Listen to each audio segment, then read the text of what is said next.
why don't you go ahead and start by reading? I think they're going to have you read your question, and then we can kind of talk through it. Yes, absolutely. All right.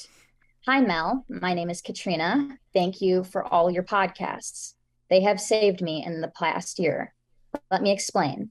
In July 2022, just days before my 25th birthday and last year of law school, my boyfriend of 5 years dumped me. To say that this was out of nowhere would be an understatement. But looking back, I am sure there were signs that the end was coming. My future crumbled right before my eyes. I was numb for the first 3 to 4 months. I've done a lot of work since then. I've fostered many relationships and started a bunch of new hobbies, each requiring patience and confidence, two skills I really needed to work on. I need your help on what to do next. The state I live in has been my home all my life, and as far as I know, it's where my ex still resides. I'm unsure if it's the breakup, the last year of law school ending, or the fact that I truly have nothing tying me down here anymore, but this place no longer feels warm to me. Most of my friends are engaged and beginning to start their lives in a chapter I can no longer relate to. I'm thinking of moving to a state that has everything I love. However, a part of me knows that if I leave, the chances of me getting back together with my ex become slimmer. A brilliant and well experienced woman once said, one decision can change the trajectory of your life forever. So I hope you can help me figure out what decision to make, or at least ways to make this grueling decision. Thanks, Mel. Okay. So I think that this is a very short coaching session Okay. because I think you know the decision. Uh, yeah, I think I do too. So when you just kind of went, yeah, I think I do too. I want to tell you something about decisions. It's interesting because, especially since you've just graduated from law school and you've been using that big, amazing, powerful brain of yours to get through law school, and you now think like a lawyer, you're very analytical. But the kind of decisions that change your life are not made upstairs in that lawyer analytical brain. Do you know where in your body you can feel what the decision is? Yeah, I think it's my heart. I think, I mean, there's definitely a part of me. I left out a few things. There, his parents have a love story that they ended up back together after they broke up and after they had separate lives. So I think subconsciously I'm hoping that that's the case, but I know my time here, I live in Indianapolis. I I think my time here has come to an end just because I don't want to be living in a place where I'm worried I'm going to bump into him or worried I'd see him on a date with someone else. Like that's not a life I want to live, and that's Hmm. not something I want to have in the back of my mind everywhere I Yeah. go. Yep. Um, I think there's a bigger reason that has nothing to do with him. So I want you to tell me why you want to move. I mean, fuck him for a minute. Like, what? Why do you uh, want to go somewhere else? yeah. There are many reasons. I've lived in Indiana my entire life, and Mm-hmm. I think this breakup has shown me, if it's shown me, I mean, it's shown me so many things, but one thing is that you have one life to live. And I just don't think I'm supposed to live here for my entire life.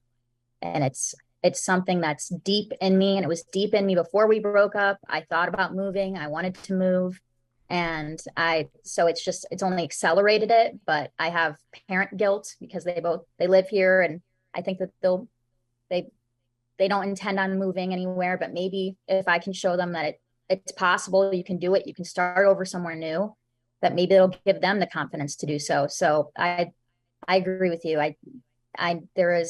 There are reasons that are more personal than just him, and that I know from my own self growth, it's a necessary next step.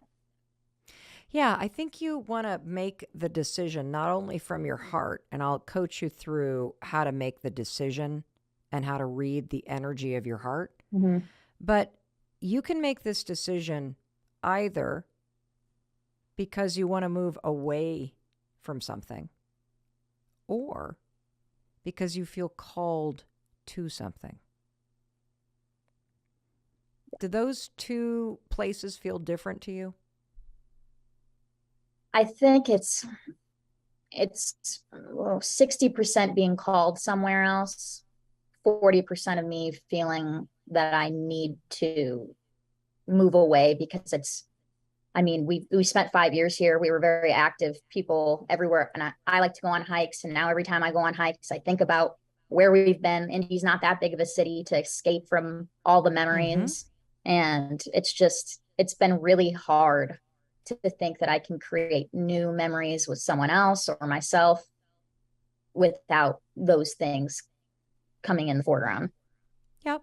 It's possible for sure. Yeah. But it's easier if you're feeling called. And so you've said a couple things to me. One is I felt called deep down even before we broke up. Yeah. And that this is something that I've wanted to do. Yes. And I will tell you, you will always regret not doing it. And the other thing I'm going to tell you is you can always come back. That's been my main thing, is that I know I can always come back. I've made enough of a network here. And I know there are plenty of people in my corner that are here that I could rely on it. God forbid something was to go awry in the state that I've chosen. So I do want to bet on myself. It's just that Yes. with me that feels a little guilty towards my parents. And well, hold on a second. Your parents are grown-ass adults. yes, they are. And they can move. They can get on an airplane. Yes. They can FaceTime you. They want you to be happy. They want you to pursue your dreams. There is nothing I would hate more than to have my kids tell me that they gave up on something they wanted to do because they felt guilty about me. Mm-hmm. After all the shit I've done to support them, they're now going to saddle their coward-ass chicken shit decisions on me? Yeah. No, that resonates deeply. I know you're right. I know. I don't know what part of my smile, the inner child of me that somewhat believes that I can't go somewhere without disappointing them. But I know that you're right, that deep down that they want the best for me. They want me to be happy, and that will And make here's what you can do. You can actually go to your parents and say, I need to do this for myself. And the only thing holding me back is my fear about you guys being upset with me. So can I ask for your support in doing something that I desperately need to do for my own growth? And I promise I can always come back. Yeah. I think I need that reassurance for sure.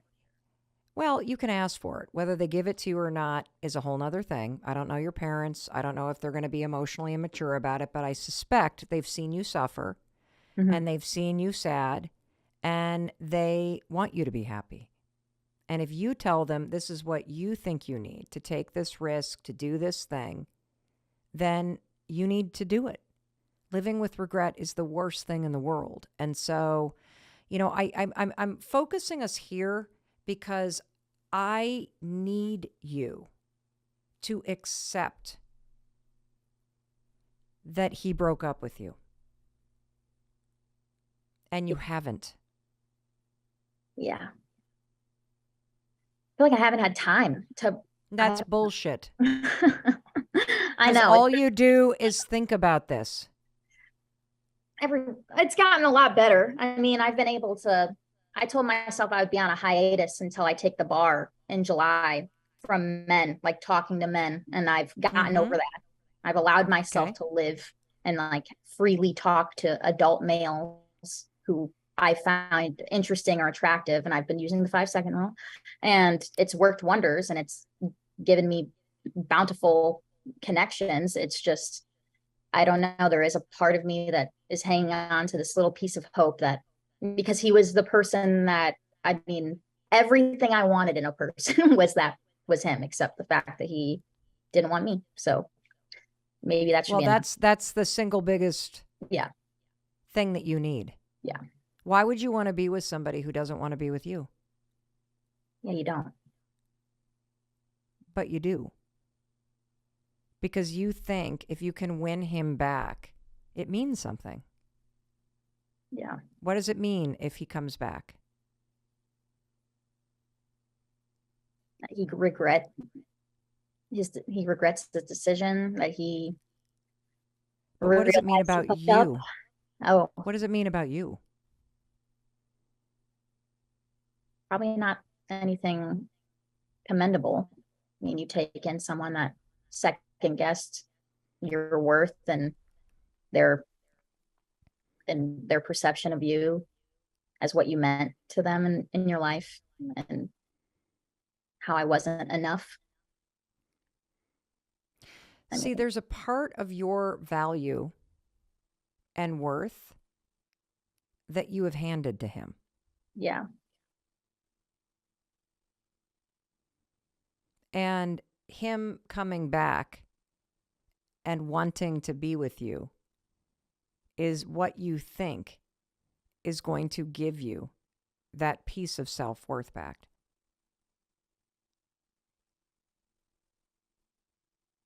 That's why you're holding on to it. Because you think there's something wrong with you or missing from you or deficient, and only he can give it back to you. Yeah, we haven't even spoken since since July. I haven't seen him. It's been. There's nothing to say. Yeah. He said everything when he broke up with you without warning. Yeah.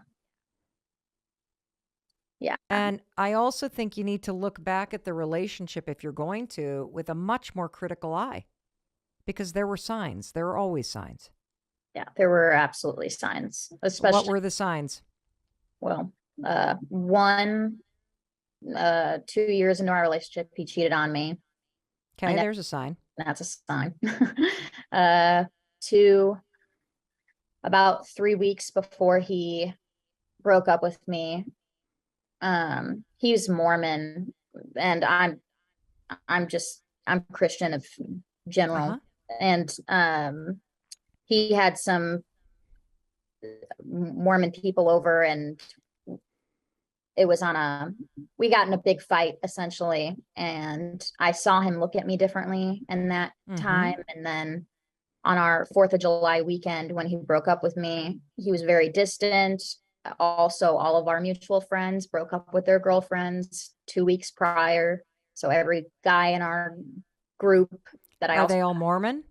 No, they're not. Okay. They're not, but they all broke up with their girlfriends 2 weeks prior. And then I was next. I was the next target to be hit. Or captive to be released. Yeah, that too. Yeah, he was. You need to change your story. You need to change your story. He was not everything you thought you wanted. He was not. He was somebody that cheated on you, that you forgave, who then started to ice you out because he felt the pressure from LDS leaders, which he's allowed to do. Mm-hmm. And he did it in a really chicken shit, mean, disrespectful way.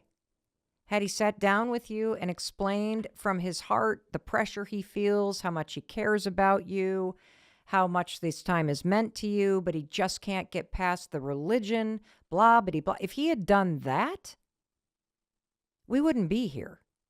Yeah. But see, why you feel pissed, and I'd like you to get into the anger instead of the sappy doopy, should I move, should I not? Fuck him. You got to get into that mode of, I was fucking disrespected by this son of a bitch. How fucking dare he? What a chicken shit, piece of shit, traumatized. What the, I was dating a boy. Yeah, no, absolutely. 100%. Not emotionally intelligent. Definitely. Now we're talking. Come on, what else? Oh, man, it's so hard. No, it ain't. It's only hard because you've been telling yourself a different story. And the story that you need to tell yourself is this one: when it's not love, it's a lesson. And the lesson that he taught me is I want an actual man. I want somebody who talks about his feelings. I want somebody who is upfront with me when something's not working. I want somebody who respects me to have the hard conversations. And I also learned that I am a fucking lawyer. And if I can get my ass through law school, I am an adult who wants an adult relationship with an equal. And I was dating a child and I was making excuses for him, and I'm not fucking doing that again.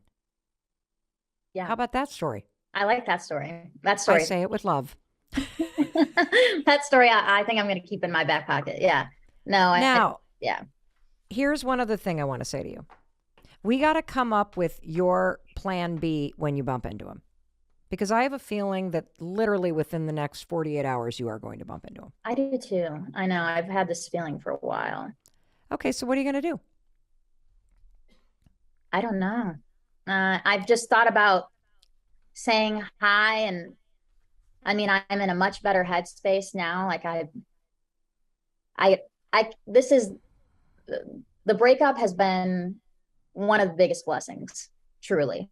Like it has been, the amount of relationships that I've fostered and the amount of people that I've met since then that I never would have met, and their stories I never would have heard. Like it's given me a new light. It's given me a new reason to live in a new pursuit. I've learned so much about myself. I've learned how loyal I am as a friend and how many people I have in my corner. It's just, so I want to exert that kind of energy when I see him, if I was Great. to. Yeah. Great. Okay. Like if he asks me how I'm doing, I want to say I'm doing great, because I am. Okay, great. But there's still that little piece. Yes. And I want to turn that piece into something powerful for you. And it's the truth. And the reason why you can't let this go is because of how he handled it. Yeah. Because you are a person of principle and you deserved to be treated differently. This is not about the breakup. This is not about what happened. It's about the how. Yeah. And so the way that we're going to do this, because we're going to role play, is I want you to put on your lawyer hat. Okay. Okay? Okay. And I want you to say, you're just going to try this on like you and I are shopping together. Because having this rehearsed will help you not get triggered. Because when you see the person, it will be a little bit like, oh my God. So expect a little bit of the wave, like, oh shit. And then you're going to take a deep breath and you're going to walk right up to him. Do not look away. Do not worry if he's with somebody, even better. You're going to walk right up and you're going to say, hey, I had a feeling I was going to bump into you. It's actually really great to see you because I'm moving. Something I've always wanted to do. And I wanted to thank you. Thank you for ending it. Because I probably would be making different decisions if I were still putting you first. But I do want to tell you, the way you handled it was really awful. And I deserve better. And now I feel better that I told you. Yeah, that's tough. That's how you, I don't know how. All right, go ahead. Okay. I'm him. I'm like walking and I see you and I'm like, okay. Hey, Nick. Hi. It's great to see you. I had a feeling I was going to bump into you recently. I mean, it's been a long time since I've seen you. Yeah, you look great. You look really great. How you doing? Thank you. I appreciate it. I just wanted to let you know I'm moving soon. And I truly wanted to thank you for allowing me and giving me this time to. No. Okay, we're going to start over. No, I want to thank you for ending it. Okay. Because I wouldn't have. Yeah, I would not. And I needed you and it needed to end. Yeah. And I'm happy it ended. But I do have to tell you, the way you handled it, not cool. Not cool at all. I deserve better. And I hope you treat women better in the future. See you later. All right, here we go again. I'm Nick. All right. Okay, here we go. Hey, Nick. Oh, hi. Hey. How's it going? Everything's great. Everything's really great. I had a feeling I'd bump into you. That's really odd, but I just wanted to let you know. I wanted to thank you actually for ending what we had. Really? Yes, I'm recently made the decision to move, and Wow. I would not have made this decision had we stayed together. And after great reflection, it's been truly the biggest blessing. The way in which it was done was not acceptable, and I hope that you can do better for the women that are in your life in your future. Thank you. Goodbye. Have a good life. Case dismissed, man. He's convicted. You're the winner. That was incredible. How do you feel? It feels empowering and it feels honest. Yeah. Yeah. That last word is it. Because like a lot of that gotcha, and I'm just going to say that thing where I pretend to look that doesn't work. But you're being honest, because I really feel that it's the justice piece of this that hooked you. Yeah. That's what has kept you attached to this, that it wasn't right. And when you distinguish the relationship ending, the what from the how it ended, it gives you your power back to go, wait a minute, I was mistreated here. I need to say something. This fucking coward did this and then slinked off into the sunset? I don't think so. Right. Right. And I also love that you can see the difference between making a decision because you're weak and you don't want to bump into this loser on a hiking trail. Give me a fucking break. Yeah, I know. He should be, he's probably not hiking anywhere because he's scared to bump into you. Possibly. Definitely. Yeah. Definitely. Even if he has somebody new, he's going to be scared to bump into you. Because he also knows he was a coward and he disrespected you the way he did this. And so you know that you are now making a decision to move toward your power and toward your growth. And you also know that you can always come back.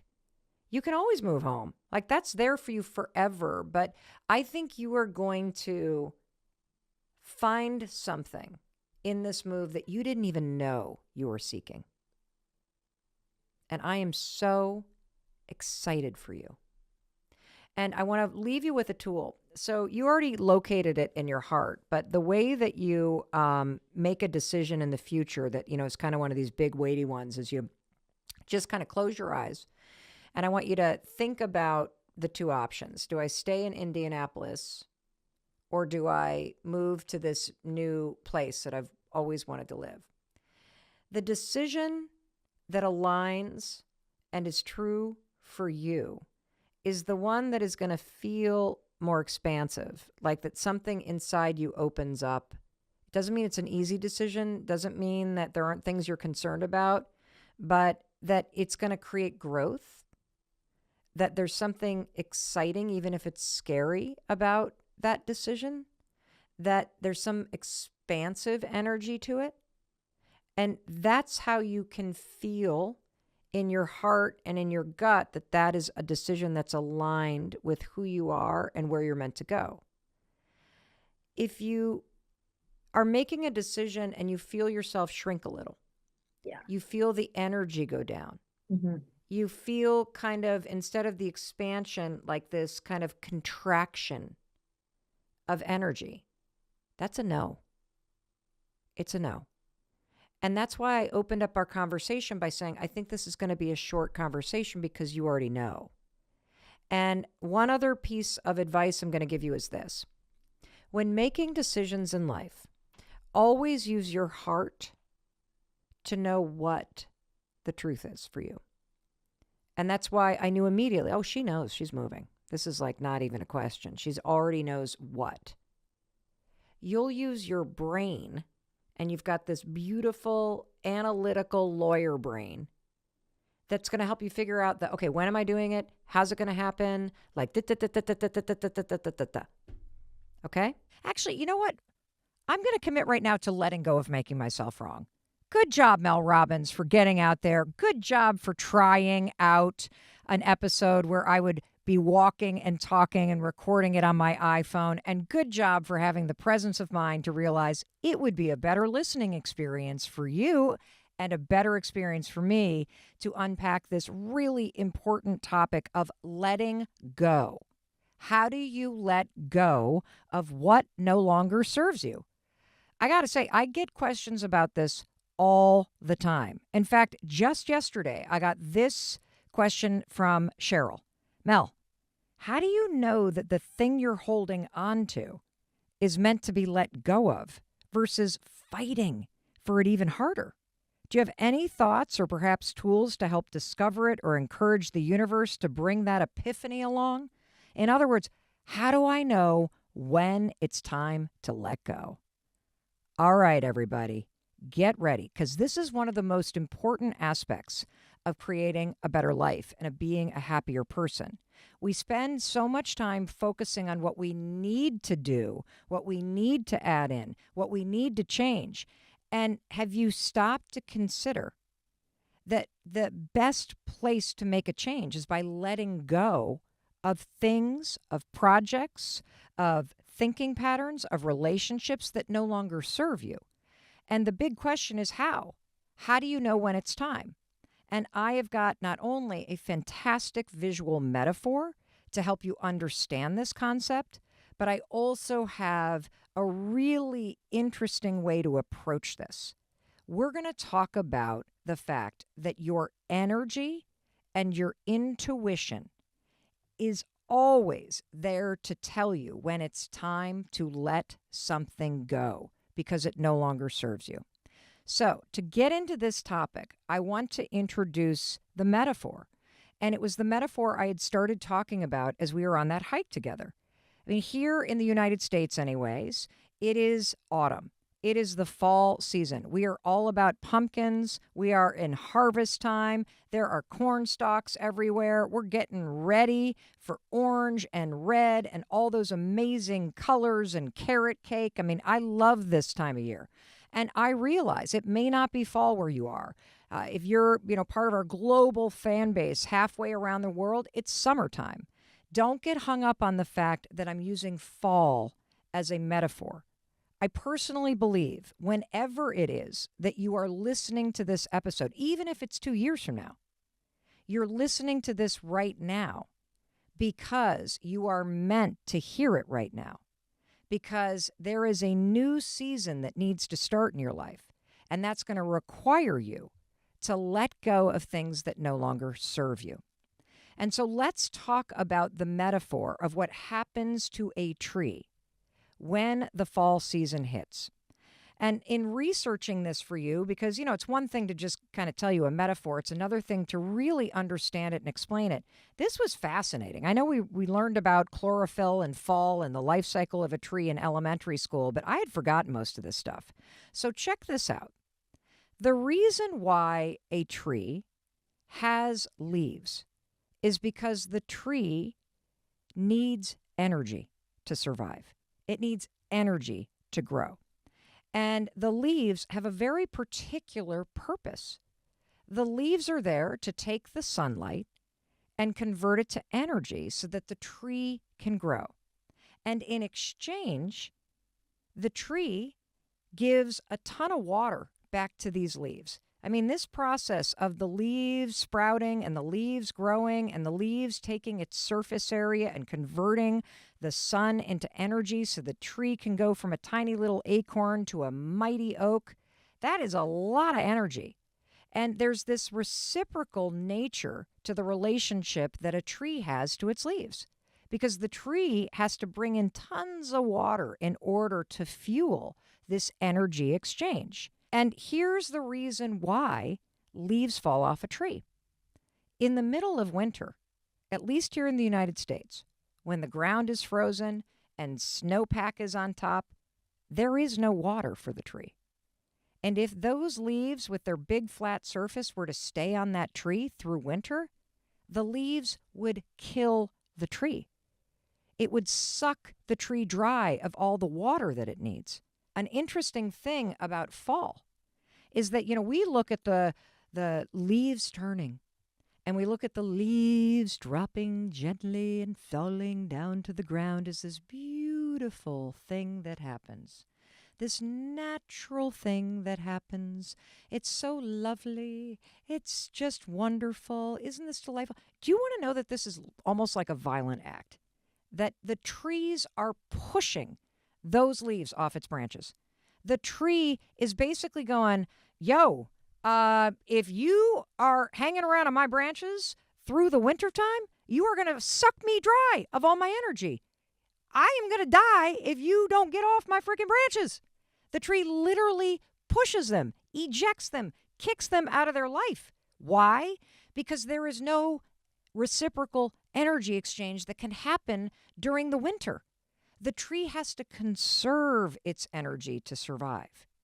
And after the winter season, once those leaves are gone and the tree can conserve its energy instead of giving it all to that leaf while killing itself. I bet you got areas of your life where you're giving all your energy into a relationship or into your work or into some stupid thinking pattern that you've been doing for years that makes you feel bad. You put all your energy in one direction. You get nothing in return. That's what fall is for a tree. The fall season for a tree is, thank you very much for spring and summer. You were amazing. This relationship between the leaf and the tree, this was reciprocal. You got energy from me. I got energy from you. Bada bing, bada boom. And then all of a sudden, boom. This is a one-way thing. And if I hold on to these leaves, I'm going to die. I'm going to die. And I'm bringing that metaphor and that visual and that documented point of view, that this isn't just some lovely thing where the leaves, change colors and it's so beautiful and now we all drink a pumpkin spice latte. That's not what this is. This is a tree's survival. This is about energy. This is about the fact that in order to grow, in order to be strong, to be the best you got to surround yourself with relationships and work and projects and friendships and habits where there is an equal reciprocal exchange that you give and you get in return. And that's where we're going to start when it comes to how I want you to think about this concept of letting go. We're going to talk about how to identify that moment when there is no longer that energy exchange, that there is something that has become a complete energy suck.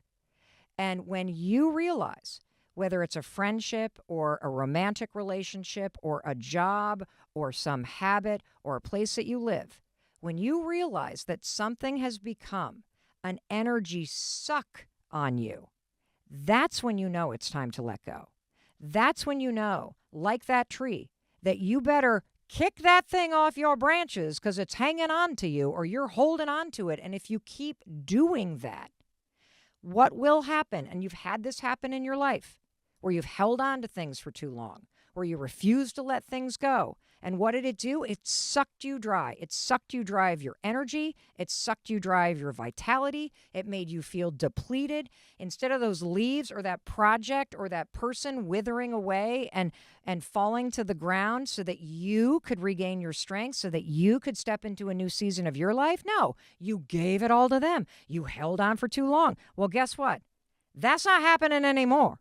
Because what we're going to talk about when we come back from a short word from our sponsors, which I want you to listen to, because, by the way, our sponsors, they're the reason why I can show up twice a week. There is a reciprocal exchange between us. They literally pay for this show, which is why I'm so enthusiastic about it, so we can put this out there around the world for free.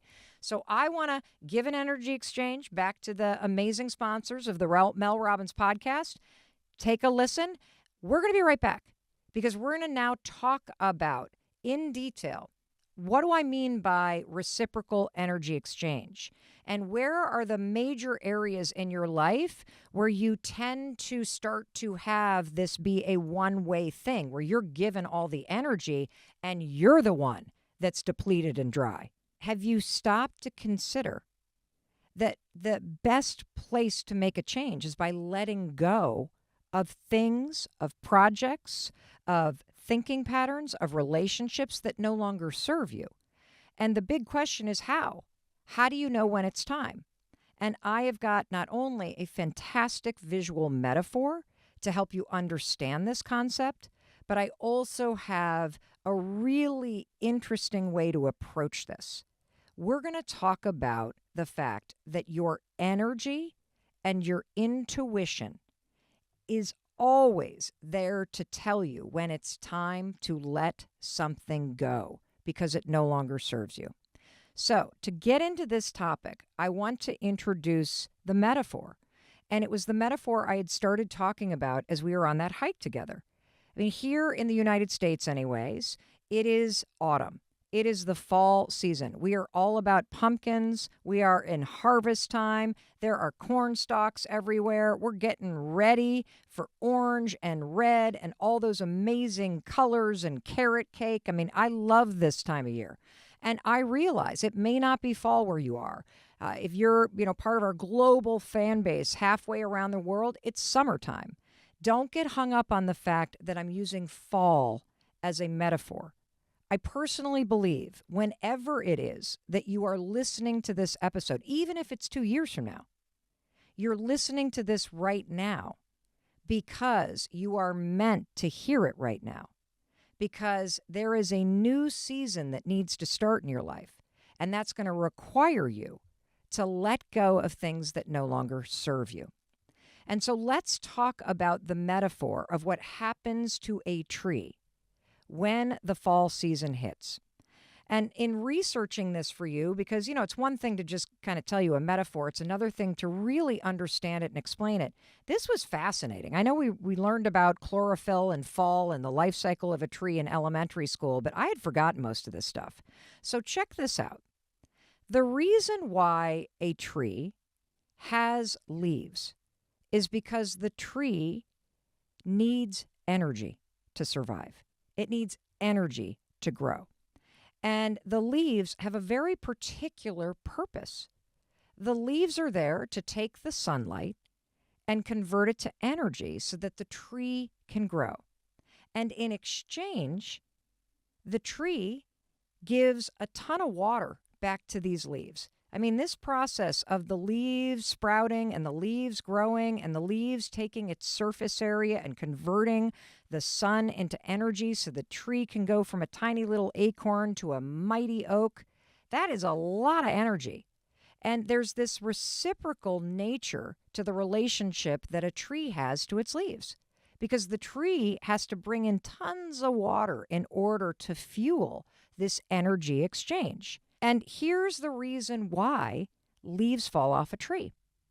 In the middle of winter, at least here in the United States, when the ground is frozen and snowpack is on top, there is no water for the tree.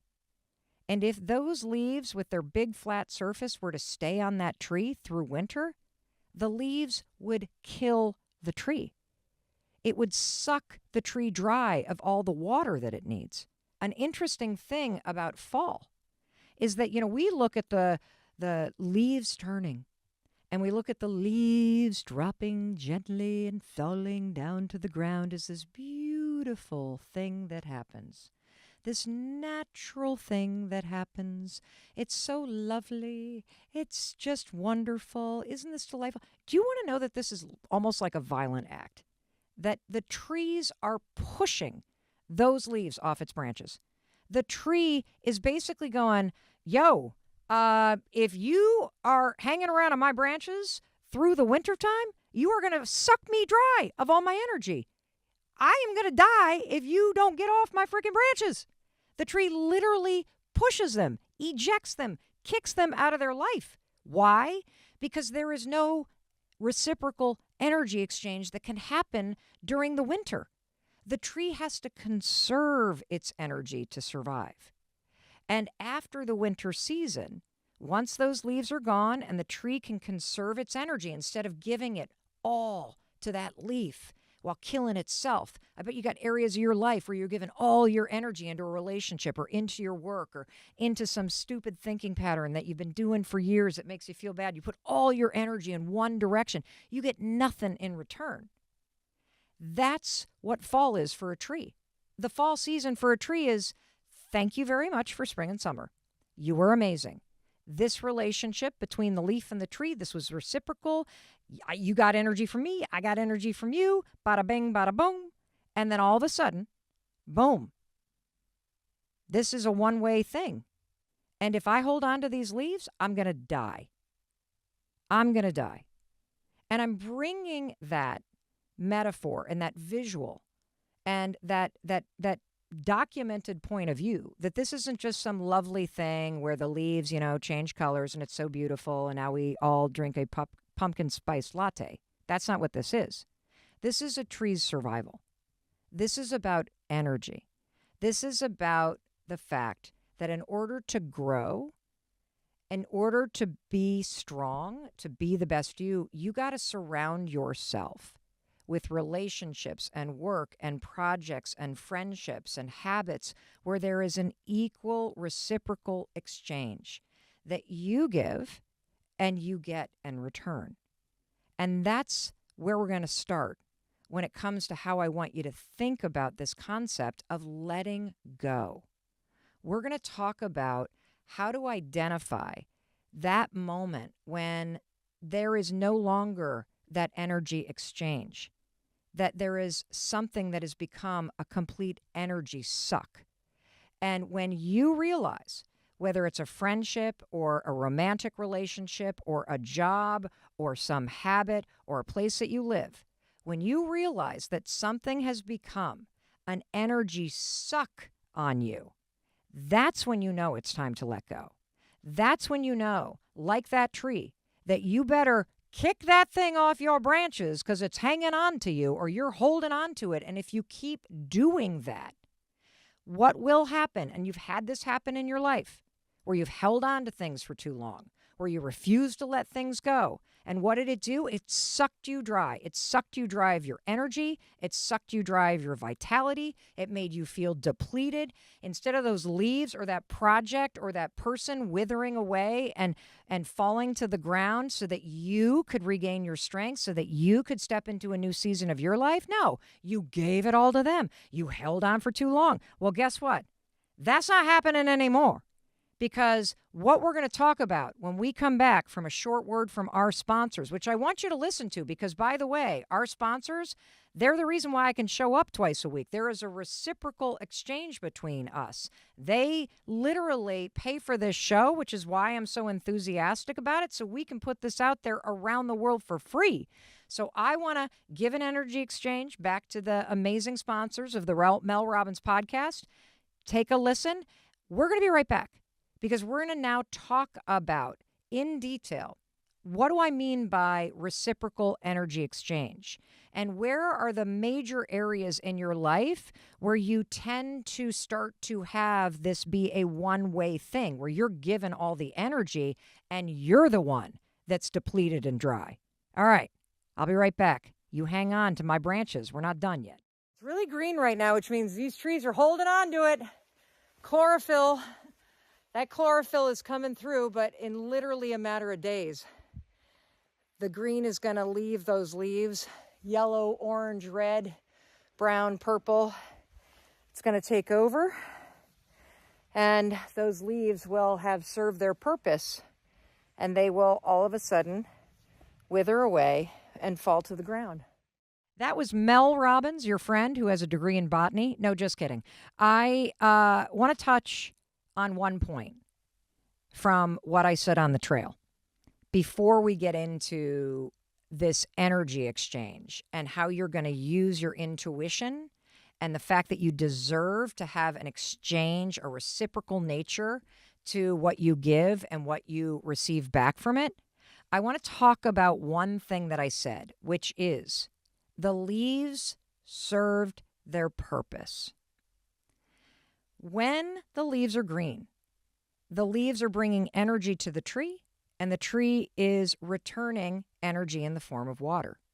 The reason why the leaves start to change is because the tree starts to pull back. The tree starts pulling back on the amount of water that it is sending to the leaves. The tree is starting to let go. The leaf no longer serves a purpose. And this is an important thing to say because so often we have trouble letting go of friendships, of habits, of jobs, for me, where I lived and raised our kids for 26 years. We recently sold our home, and by God, I held on to that for probably 2 years longer than we needed to because I had trouble letting go. But what I want you to focus on is that when something has a purpose in your life, that's an amazing thing. And it's also normal for something to serve a purpose during a specific period of time and to no longer serve a purpose in your life now or in the life you want to create. And so when you honor that a friendship served a purpose, and a really good example of this is, you know how whenever you have a new job or you move an apartment or you move to a city, that all of a sudden the patterns in your life change and your friendships change. And your friendships change because now you're doing different things. So you're bumping into different people. It doesn't mean that you're no longer friends with the people that you used to hang out with at work. But the friends that you had at work served a particular important purpose during that period of your life. There was an equal exchange back and forth. What you gave, you received back. It's why you ate lunch with the same people every day. You enjoyed them and they enjoyed you. But now that you live somewhere else, putting a ton of energy back into that relationship when you're not going to get the same back, it doesn't serve the same purpose. And that's why when you let go of friendships, you also need to let go of the judgment on yourself, like there's something wrong with me, and am I doing something wrong, and do I have any friends? Of course you have friends. The patterns of your life have changed. You're putting energy somewhere else because you're getting energy from somewhere else. This is the natural cycle of life. It's the natural cycle of relationships. And I find that when you really honor the things that you need to let go of, whether it's a job you no longer like, or a house you no longer want to live in, or a friendship you don't see very often, or maybe it's some habit. Maybe it's some habit that you used to have. So when you say something serves a purpose, you actually honor. You honor the energy it used to give you. You honor the fact that you put something into it. And you also honor the fact that not everything is going to be in your life forever.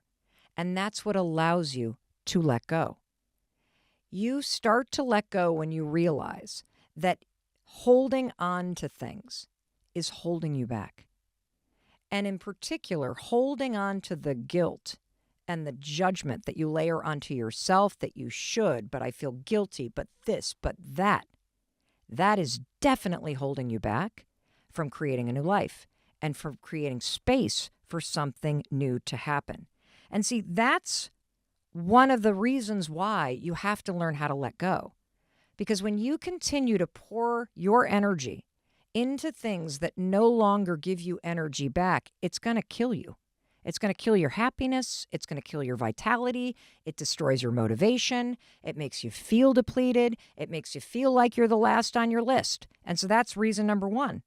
And the second reason why you have to start to let go of what doesn't serve you is because as long as you are holding on to the old stuff, you have no time, no space, and no motivation to create anything new. Period. And you know this. So let's now jump into how. How do I use this energy exchange and my intuition to spot the things that are draining me dry and to let them go, push them off the branches, get them out of my life, thank them for their purpose and their service, but then get out of here because you need to make room for something new and better and energizing. Doesn't that sound good? Yeah, you better believe it sounds good. So let's do it. And one of the reasons why I want you to really focus on energy is because your energy doesn't lie. I mean, just for a second with me, just take a second, whether you're out there walking the dog, or you're driving around in your car, or you're working from home, or you're busy doing a bunch of stuff. I want you to just stop for a second. And I want you to assess right now, what's your energy level? Think about a fuel gauge in a car, empty to full. Empty in a human being means you feel depleted, you feel burnt out, you feel checked out, you feel like your whole life is basically pouring energy into everything else. Full in a human being basically means that you're energized, you're excited. You feel like the things that you're pouring yourself into, your habits, your routine, the people you're surrounded with, the projects you're working on, it may be difficult, but it's bringing energy back into your life too. Your energy never lies. We are energetic human beings. And I know that sounds woo-woo. We can get into the neuroscience on that on a totally different episode, but let me prove it to you. Have you ever walked into, say, a coffee shop, and the person that is behind the counter is having the world's worst day? They are super grumpy. It doesn't matter how big your smile is. It doesn't matter how nice you are. They are like, that energy actually impacts you, just like your positive energy can impact somebody else. Energy is contagious, and most importantly, when you hang out with your friend Mel Robbins, I'm going to teach you to start to pay attention to it, and I'm going to teach you to trust it, because energy is also tied to intuition.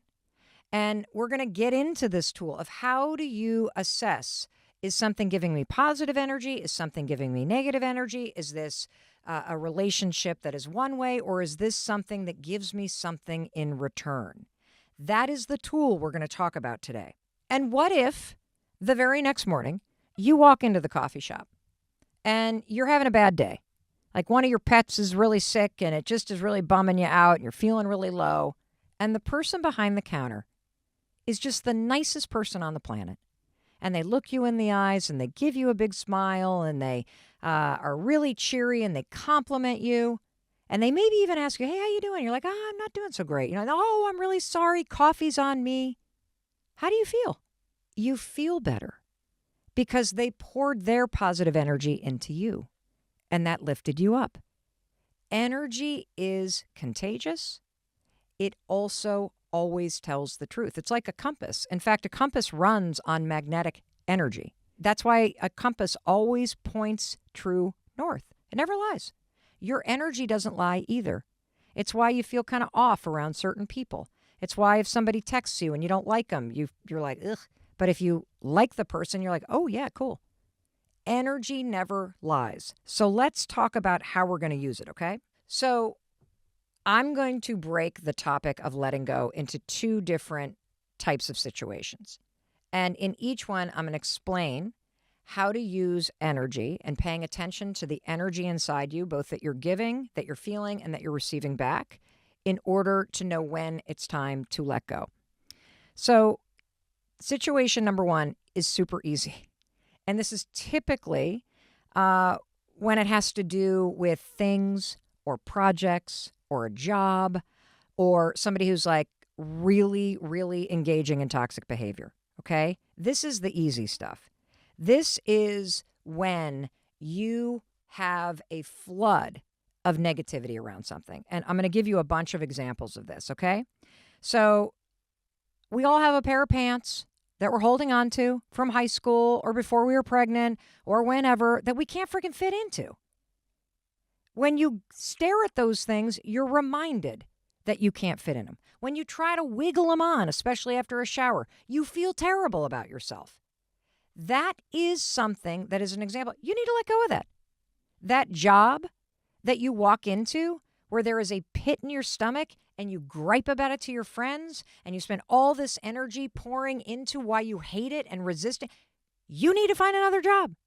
That friend that does nothing but gossip and roll their eyes and drag you down and literally is such a bad influence on you, you need to let them go. And what does that mean? Well, that depends on you. Donate the pants for sure. Start redirecting your energy from complaining about your job to directing energy to looking for a new one. I mean, just imagine.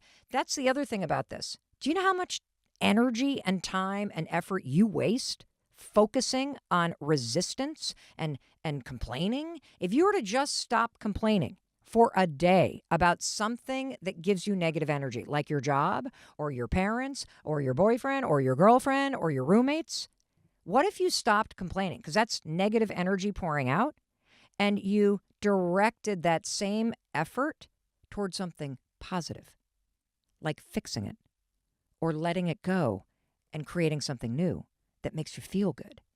Like, I relate to that because I think I've spent a lot of my life pouring negative energy at things that I didn't really like, instead of realizing I needed to complete this. I needed to let this go. The roommate served a purpose 2 years ago. Not a fit right now, and that's okay. Time to kick the leaves off the branches. You know what I'm saying? Time to save myself instead of pouring everything into either another person or my energy into being upset and frustrated and disappointed. So when you have things that are for sure 100% zapping your energy, or you find yourself complaining, griping, resisting, let go. And you can do that in two ways. Obviously, donate, throw out, delete is one. The other one is take all that negative resistance that you feel in you that churns and pour it into something positive. If you can't quit your job, for example, because you need to pay the bills, no problem. Instead of complaining, instead of feeling resistance, spend 30 minutes every morning before you go to work looking for a new one. Or spend 30 minutes every morning pouring positive energy into a hobby or a project or a side hustle that brings you positive energy. And when you start to do that, you start to lift yourself up because you are now getting this reciprocal exchange by pouring energy and attention into something new and something positive. And that's going to lift you up. And by the way, that will also change your experience of that current job that you hate. I know this because I've done it. I remember being right out of, let's see, how old was I? I was 30 years old. I was pregnant with our daughter, who's now 23. And we had moved to Boston from New York City, where I had been a public defender. And I loved that job working for legal aid. And so we moved to Boston. I do not have a license to practice in Massachusetts, so I could not work for the public defender's office. I have to take the bar, but I've got bills to pay. So I get a job in this huge law firm. And working in a law firm is the exact opposite of being a public defender. When I worked in New York City for legal aid, I was in court 5 days a week from 8 o'clock in the morning till 5 o'clock in the afternoon. That was my job. I was on my feet. I was, negotiating plea deals. I was talking to witnesses and police officers and judges and like that, going to clients, going to Rikers, all of it. When you get a job in a large law firm, you literally go into a high rise and sit in an office and write all day. It was the exact opposite of what I am wired to do. I knew the moment I got that job that I was going to hate it. And for a year, I would get on the commuter rail and I would commute in for 45 minutes, and then I would get off the commuter rail and I would clomp over to the building, and then I would get in the elevator, and then I would take the elevator up to like whatever, the 23rd floor, and then I'd clomp. I'd go into my office and shut the door.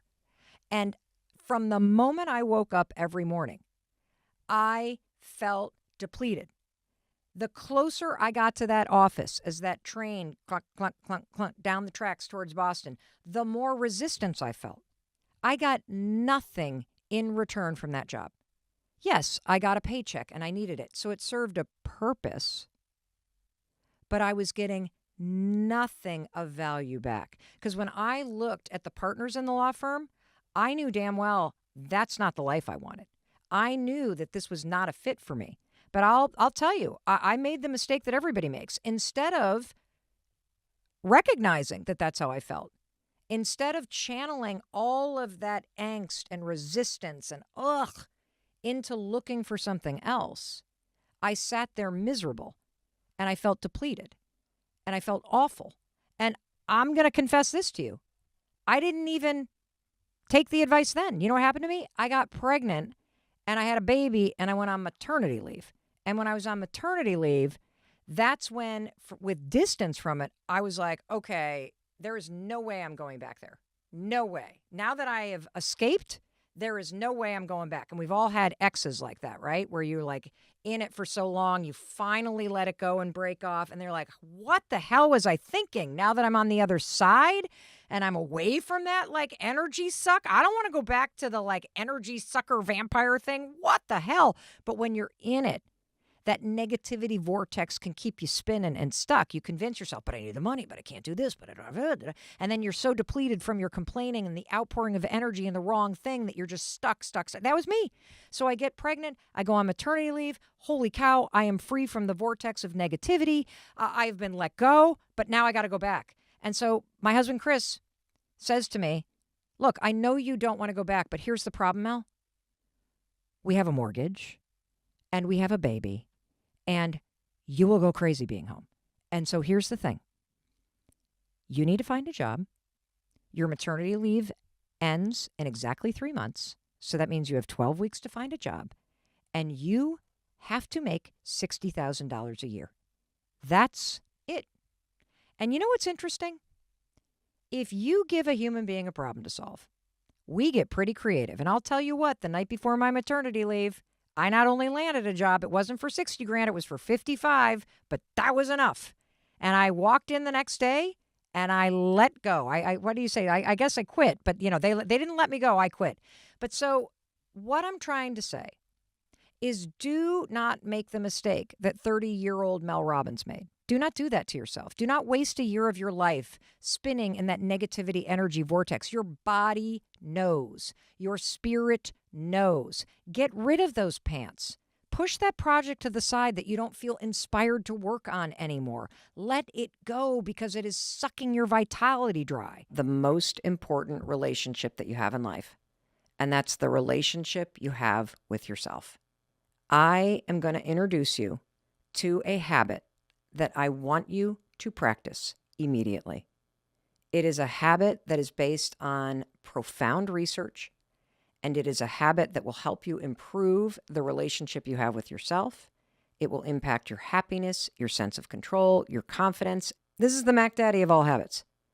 You master this habit, you improve the relationship you have with yourself, and this is like the first domino. You know how in dominoes, when you line them up, there's that one domino that, boom, you knock that sucker over and woohoo, I can't even, all the other dominoes fall. So we are talking about the gateway to creating a positive ripple effect in your life and improving the relationship with yourself. And also, it is the secret, this habit, to self-acceptance and self-love. We know we should love ourselves. We should be kind to ourselves. We should accept ourselves. But nobody knows how to do it. And that's what this entire episode is about. I am going to boil the how down to one extraordinarily simple habit backed by a crazy amount of research that we will link to, and my own research study involving 175,000 people from 91 countries who tried this habit for 5 days in a row. So that means we've got data points that stack up to 175,000 times 5. I don't even know what that number is, but it's pretty big. This works. It's high-fiving yourself every morning in the mirror as part of your morning routine. That's it. And I've got the research to prove it. I've got studies to prove it. And what we have found based on our research is that it takes less than 5 days for you to have an absolutely profound breakthrough in your relationship to yourself by simply adding a high five in the mirror once a morning to your morning routine after you brush your teeth. And at the end of this episode, I want you to stick around because you are going to hear one of the most profound testimonials ever about the impact that one high five made on a woman's life named Chris. Like, you're going to need to bring the Kleenex because this is so goosebump empowering and encouraging and exciting. I'm not kidding. This is profound, profound, profound. And I know that you struggle with self-love because none of us know how to do it. I get questions on this every single freaking day. How do I love myself? I know I need to love myself, Mel, like this one from Maria. Hi, Mel. This is Maria from Spain. Can you explain how to learn to love yourself? I know I need to love myself as a part of my self-growth, but no one tells you how to do that. I'm curious, is there something I can do about that? I love this question because she's right. We all know we need to love ourselves, but how the hell do you do that when nobody has taught you how? I think the main reason why this concept of self-love is so hard to implement in our lives is because of the definition of love. If you look in the dictionary, love is defined as a feeling, but that's not what it is. Love is an action. And let's just take an example from your life. When you feel loved by somebody else, it's because of how they treat you. It's because of what they say to you. Like, for example, when Chris brings me a cup of coffee in the morning, I feel loved because of that action. When he says, I love you, Mel, I feel loved because of the action of speaking those words. But when it comes to loving ourselves, we're sitting around waiting for the feeling, and yet we're not recognizing the truth about love. You feel loved by other people when they demonstrate it through actions. The secret to self-love is demonstrating to yourself through your own actions toward yourself that you love yourself. And that's why the simple solution to having a breakthrough in loving yourself, the first domino that needs to fall, is something that I call the high five habit. This is a simple habit that I created that boiled down is simply adding a high five in the mirror to yourself, to your morning routine. That's what the high five habit is. Now, one of the reasons why I love this habit is because it has so much research. And the habit's very simple. When you wake up tomorrow morning, get yourself out of bed, go into the bathroom, brush your teeth, and then after you brush your teeth, you're going to put your toothbrush down. And the reason why I want you to do it after you brush your teeth is because I want to use some science called habit stacking. I want this to be part of your morning routine, what you're about to do. And so I want you to do it right after something that you do every morning, brushing your teeth. That way your brain will encode this high five habit even faster. And here comes the most important part. As you put the toothbrush down, you are going to look in the mirror. This is the hardest part of the high five habit.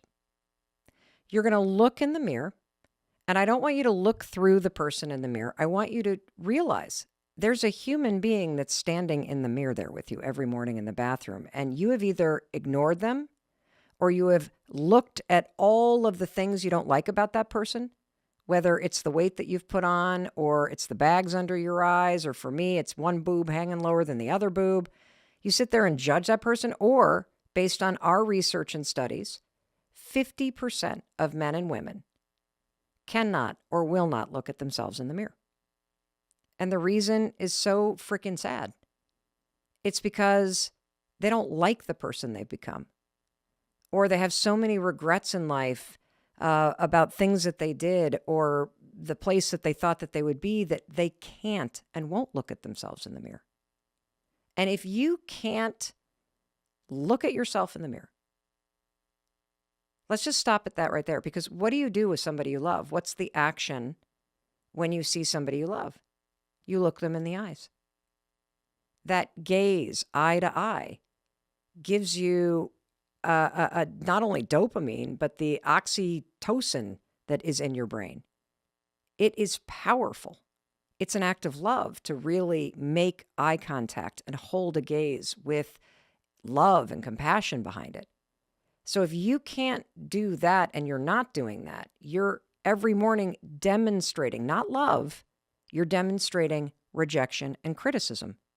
And so first step of the high five habit, you are going to put your toothbrush down and you're going to look at yourself in the eye. And it's going to feel weird if you don't normally do this. And the next part of this is very simple. Whenever you feel ready, you're going to raise your hand and you're going to high five the person you see in the mirror. Now, one of two things will happen when you do this. And again, I have so much data on this. I know because we've studied what happens. What's going to happen when you go to high five the mirror is you will either laugh out loud, and you'll laugh out loud because it's kind of dorky and funny. That's what I did the first time I high fived myself in the mirror. But you're also laughing because your brain recognizes a high five.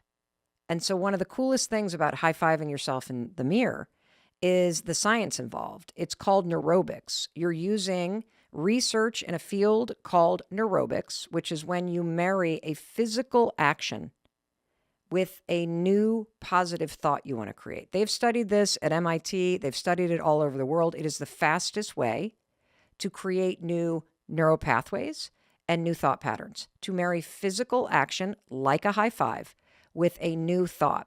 And here's where the high five in the mirror gets really cool. So you're leveraging neurobics, all of this sort of physical activity plus neuroscience. You're also getting the benefit of the release of dopamine. You're also getting the benefit of the fact that your brain and your body knows what a high five is because you've been high fiving people your whole life, right? You've seen high fives in sports on television. You know exactly what a high five is. A high five is something that you give somebody, a physical action, when you're cheering for them, when you're encouraging them. A high five is something that you give to somebody when you're proud of them. Great shot. Good job on that test. And a high five is also something that you give to another human being whenever they need encouragement. So think about like standing on the side of a road race. You don't cross your arms and scowl at people. You high five people and cheer for them because you're trying to say, I see you. I see that this race is hard. Keep going. You got this. If you're on a sports team and you blow a play when you come to the huddle, a high five from a coach or a teammate says, shake it off. I believe in you. Now get back in the game. And so what's so cool about this high five habit to yourself in the mirror is that a lifetime of positive programming neurologically already in your brain gets aimed right back at your reflection. And so you are physically demonstrating with this simple habit in less than 5 seconds every single morning that you, yes, you take actions that show that you believe in, you love, and you encourage the person in the mirror. Now, another reason why I love this habit is you don't have to think anything. All of the wiring that is already in your brain and in your nervous system, it does the work for you silently. As I mentioned, there is so much research, and we're going to just put dozens and dozens and dozens of studies. But I want to also point out that there are 2 studies that are really important. One of them was done with the NBA, and I'm just going to cut to the chase on this study. They wanted to know if there were any habits that winning teams had that the losing teams in the NBA didn't have in the preseason. And it turned out, after crunching all the data, and this has been verified by the Wall Street Journal too, beyond the study that these scientists did, that the top 4 teams in the NBA, in fact, do have a habit in the preseason that the losing teams do not. You want to know what that habit is? You guessed it. They have more high fives, fist bumps, pats on the back in the preseason among team members than any of the other teams. Why? Well, because a high five isn't just an action and a physical gesture that means nothing. A high five actually says, I am with you. It builds trust, it builds partnership, it builds belief, and you can build that back in yourself by adding the high five in the mirror every single morning as part of your morning routine. There was another study done with kids where they made a bunch of kids take these math tests, and these researchers wanted to know what's the best way to encourage someone through a challenging moment. And they found that it wasn't words of encouragement like, hey, you're a great student. It wasn't the growth mindset words like, hey, really admire how hard you're working. You want to know the single best way to motivate kids to do something challenging? It's to say nothing and to give them a high five. This was so profound that the researchers, and we'll link to the study, changed the name of the study to include the surprising power of a high five, the surprising motivational power of a high five. That's how exciting this is. And I think you can hear this because I stumbled onto this by mistake. I started high-fiving myself right after I had gotten fired, basically, from hosting my own talk show. And I needed to give myself like a pick-me-up. And I just instinctually one morning raised my hand and high-fived the mirror. And the immediate effect that I felt of the dopamine in my mind and the boost in my mood and this sense of, okay, I got it. I can do this. I can face this. Having my own back, demonstrating it to myself during a really low moment, it was the beginning, that first domino that fell, of an entirely new relationship with myself. It's what led me to get into intensive therapy and to start getting serious about my happiness. And I think everything comes back to you and the relationship that you have with yourself. And so we're going to go deep on this because the relationship that you have with yourself is the single most important thing in the world. And in addition to sharing this research and this simple habit with you, I want to unpack some of the things that people experience when they do it, because I've had so many questions about this, like this one from Teresa. How do I stop beating myself up and forgive myself for my past mistakes? I can't believe how many years you waste beating yourself up for past mistakes. And the reason why we do that is we don't know how to forgive ourselves, because we don't know how to accept ourselves. We don't know how to accept the failures, the regrets, the disappointments. We don't know how to accept, we don't know how to love ourselves through it.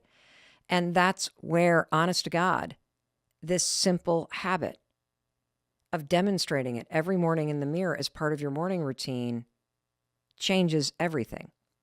And we got to take a short break for our sponsors, but don't you dare go anywhere, because I have so much to share with you, and I'm going to invite my husband, Chris, to come and join us. Because when I first shared this high five habit thing that I had discovered a couple years ago with him, when I first stumbled into doing it for myself, he thought it was the stupidest thing he had ever heard. And of course, because I'm relentless and annoying, I was like, but you got to do it for 5 days. You got to try it. You got to try. And what happened when he tried it for 5 days was both life-changing, profound, and it was heartbreaking for me to hear as a spouse just how much my husband was struggling, and how the simple assignment of looking yourself in the eyes was impossible for him to do at that time. Self-care is nourishing every part of yourself. So there is the physical part. So it is hard to heal and come home to yourself if you're living out of vending machines and drive-through windows. Why? Because your food affects your mood. And there's nothing life-giving in fake food. Yeah. So as I like to say, as your grandmother would say, like, put some vegetables on that plate, put some greens on that plate. So fruit and vegetables, I like to think of, before I eat something, can I say, I'm eating this because I love myself? Then some things I won't be able to put in my body because I actually want to live. And we have it flipped where we will call those things the treat. I am treating myself by giving myself something that's killing me. So to have to flip it. And of course, in moderation, because when people hear that, they're like, do you mean I can never have, right? So and drinking water instead of all the soda. Sleep is a big one. It is hard to come home to yourself when you're exhausted. You know, we are busy, and then all night people are on their phones or, up and can't sleep. And I say, if your idea, and hopefully this is okay to say. You can say whatever you want. Yes. If your idea of relaxing before you go to sleep is watching 3 episodes of Law and Order, I would encourage you to think about, why is trauma relaxing to me? Oh. That's what it is. I mean, it's harm, crime, violation, attacks, and that's what is going to soothe me into my bedtime. So what is the answer that a lot of people give you when they do go into therapy about that connection? Is that it's normal and familiar. Some of us grew up in high stress, so we think calmness is either fake or boring, Wow. right? People mistake peace for boring. And it's like, to come home to yourself, you have to lean into the discomfort because it's going to feel unfamiliar. I was working with a client, an adult woman and her mom, and they had been disconnected because the mother dealt with addiction and didn't raise her, but they are reconnected now and living together. And the adult daughter really wanted her mom to say she loves her. And the mother just said to me, that just seems fake. So she had not grown up with that, had not heard it. To her, it's like something people do on TV. And so I said to her, if you mean it, it's not fake. It just feels like it because you're not used to saying it. Mm. It is amazing how many people don't tell the people that they love that they love them. Right. And it hadn't occurred to me, it's because they never were told that themselves. Yeah. And that it might feel forced or not authentic. Yes. Whoa. Yeah.